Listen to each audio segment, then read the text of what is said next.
Hey, what's good? Welcome back to another episode of Taylor Talks Wrestling. Joined by my new co-host for this show, Mr. Billy Calabrese. We're going to jump straight into Billy's 7 wrestlers, right? If anyone watched the last episode, I'm going to pin it at the end on the end screen.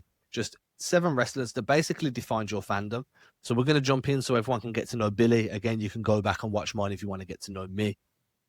Billy, number 1, which wrestler made you fall in love with wrestling? So I was the perfect age for this, and there was nothing more entertaining. There was nothing more electrifying. There was nothing better than seeing this person stand in the middle of the ring with the microphone, and it was The Rock. I mean, it's no surprise that he became a Hollywood entertainer, a Hollywood actor, $100 million box offices, because this dude, you put him on screen, you cannot take your eyes off him. The wrestling, the storytelling, he could be heel, he can be funny. You could do like the Rock and Sock connection with Mankind. There are so many ways you can use him, and no matter what, you're watching. It doesn't matter that he's your favorite wrestler. It doesn't matter. Oh man, do you remember that song with Wycliffe? Oh, of course. Of course. Oh That was a hit. man, what a banger, dude, from back in the day. Okay, so I love that. I love that one. I think I think there's a bunch of people around that millennial age, like middle millennial to elder millennial, probably even some at the younger end of that spectrum that are going to be like, yo, yeah, I'm right there with you. The Rock got me into it. I felt like mine, just to throw it out there back again, was mine was Mankind, and I felt like those two were really closely entwined. I'm just a bit of a hardcore fan. And they Moving had on, great chemistry. great chemistry, dude. And oh man, you're making me remember like all of the old promos and the old vignettes where you had The Rock just talking shit. Moving on to newest wrestler. Who is the newest wrestler that's really getting your juices flowing right now? So I'm all about storytelling. The ability for these guys, these are my stories. So I want to see the soap opera. I want it. I love like year-long storytelling, long-term storytelling. And there's nobody doing it better right now, and it's in AEW, than timeless Toni Storm. Her feud with Mariah May was freaking all time. What a freaking twist for her to have the amnesia and come back. I mean, it all sounds so like, you would think you've seen this before. Not in this way you haven't. I mean, wrestling always finds a way to reinvent itself, and that's why it's timeless.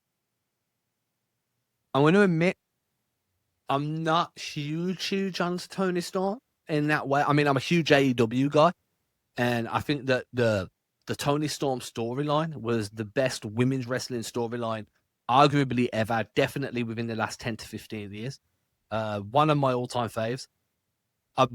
I like what she does. I wouldn't say she's somebody I tune in for, but I never tune out because of her either. Does that make sense? Yeah, and I'm a movie fan too, so like the 40s Hollywood thing, it just Yeah, the already black got and to white me. intros, the Yeah, Marilyn Monroe. it's just so dope. I get it, dude. I get it. The one that always makes you smile. Okay, so this one, I mean, it's a lot of nostalgia, but I mean, he was just a nut. There is nothing he wouldn't do. He would sacrifice his body in ways that are just frankly stupid, like what he did. So whenever that music hits and I hear, "Here Comes the Money," it's Shane O'Mac. I mean, unbelievable. The Nepo baby of the century. For him to put on these matches where he's just, I mean, it's unbelievable. Falling off cages, all kinds of stunts through everything, some all-time great matches. And it's all because he's insane. He's a crazy person. Yeah, I mean, you grow up around that industry. You grow up with Vince as your dad. It's going to happen, right? I like that. There's a lot of good Shane storylines throughout the years. I think that he was one of those guys that I never viewed as a wrestler, but was always involved in some form of wrestling storyline, always some type of feud or some type of, in the middle of some bullshit that you kind of knew he was a whipping boy as well, which kind of made it fun, right? Especially when he won, because you'd be like, man, I didn't expect Shane to win. So that's actually a really fun one. Okay, I like Yeah, that I one. mean, him coming out and doing his little strut. I mean, you hear that "Here Comes the Money" music playing, and it's just he has that chip on his shoulder because he knows he wants to prove himself. Because honestly, he shouldn't be out there. So he's gonna do stuff that nobody else will. It's really freaking cool. Well, okay, we move on to number 4, your comfort wrestler. Now, okay, I've done a lot of telling guys. I've done a lot of people that are just entertaining. This is probably the best actual wrestler ever. And he's a great storyteller, great comedy, great. He can do it all. It's Kurt Angle. It's true. It's Okay. true. You said he's the best wrestler ever. I mean, he has the gold medals to back it up. That's true. That's true. Maybe I'm thinking from like a wrestling standpoint. Like in terms of actual wrestling, yeah, that's fine. I'm with you 100%. I like Kurt Angle. With a broken neck too. I mean, come on. What do you prefer though? Right? Do you prefer WE Kurt Angle or TNA Kurt Angle? See, that's what it's so special about him is because, like I said, the TNA version's probably better, but I mean, come on, the WWE version, like coming out with the milk truck and ripping off the Steve Austin beer truck thing and spraying milk. I mean, come on, it's hilarious. Like, there's so much good stuff he did in WWE, but yeah, the TNA run is really like that's something different. That's something really special. He was ridiculous in TNA. The one you missed the most? This one's hard because, like I said, it was before my time, but there's so much footage of him. There's great documentaries about him. He's in movies. I mean, it's just one of the most special people that's ever lived. And I just think the world is lesser without him around. It's Andre the Giant. I mean, he's one of the most fascinating human beings that's ever been on this earth. So the fact that for this small period of time he was wrestling too is really freaking cool. That's wild, man, because I'm pretty sure my mum liked Andre the Giant, which is wild. The one you would protect with your life.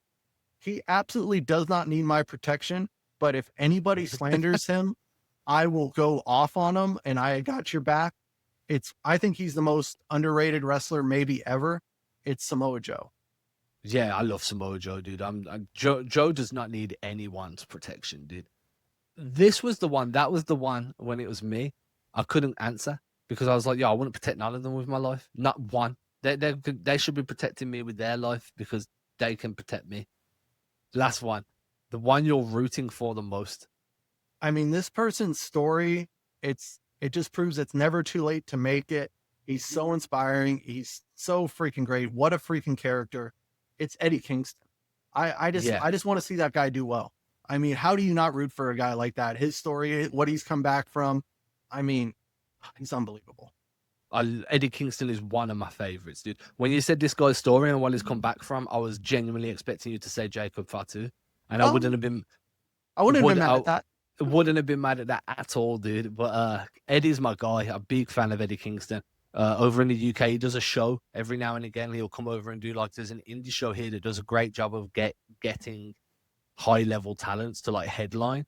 So the last time I was there, it was so I missed last year. They sold out really quickly. The year before it was John Moxley. That was dope. And then you had who else was there? There was someone from New Japan there, and I can't remember who it was now. It'll come back to me in a minute. And then last year it was Dolph Ziggler who was there. So Nick Nemeth or whatever that he is now. Yeah, Nick Nemeth, yeah. But the year before I went, when John was there, the year before Moxley was Eddie. And Eddie, to this day, if he's on, if he does commentary on AEW or anything, and they mention England, he always shouts out the promotion and says he's coming back. So I like guys that I know I've got a chance of getting to do a meet and greet with, especially being further away than what a lot of people are. So Eddie is a guy that I really, really fuck with. I like that one. I mean, the crowd just feels it. He's a man of the people, man. Who doesn't want to root for that guy? It's never too late to follow your dreams. Who can't be inspired by that? And with that, everybody, make sure you hit that subscribe button. We'll be back soon. We're going to be recording more and more now. I've got a co-host. I don't feel like I'm just fucking talking at the screen.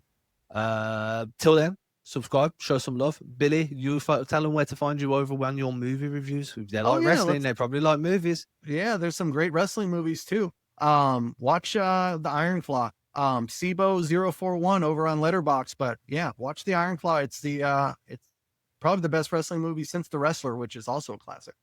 And if you want TV shows, watch Glow. Glow was brilliant. Glow was really well done. Really enjoyed Glow. Till next time, peace.